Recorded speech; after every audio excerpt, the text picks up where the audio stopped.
নমস্কাৰ প্ৰিয় বন্ধুসকল, আপোনালোকে চাই আছে 3 টাইমছ ইউটিউব চেনেলৰ যোগেদি।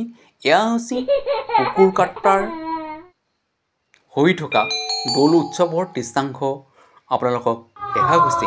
এয়া আয়তীসকলে নাম পৰিৱেশন কৰি আছে।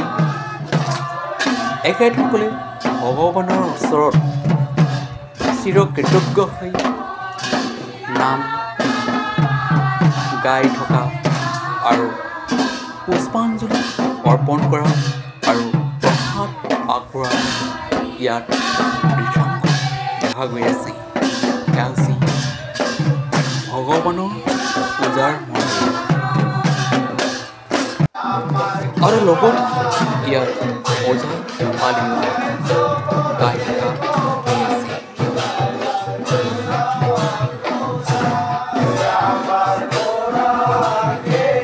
আমাৰ এই অঞ্চলৰ ভিতৰত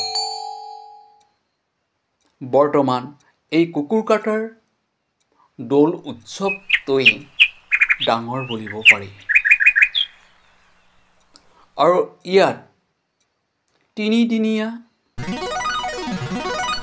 পূজা অনুষ্ঠিত কৰা হয় আৰু এই পূজাত বিভিন্ন ধৰণৰ মিঠাই দোকান অৰ্থাৎ নানা ধৰণৰ দোকানবোৰ আহি ইয়াত দোকান দিয়া হয়। গতিকে আপোনালোকেও সময় সুযোগ মিলিলে এই পূজা চাবলৈ আহিবলৈ নাপাহৰিব।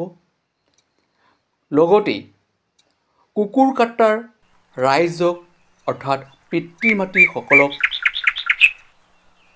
ধন্যবাদ জনাই আজিৰ ভিডিঅ'টি মই ইমানতে সামৰি মাৰিবলৈ লৈছোঁ। জয় হিন্দ, জয় আই অসম।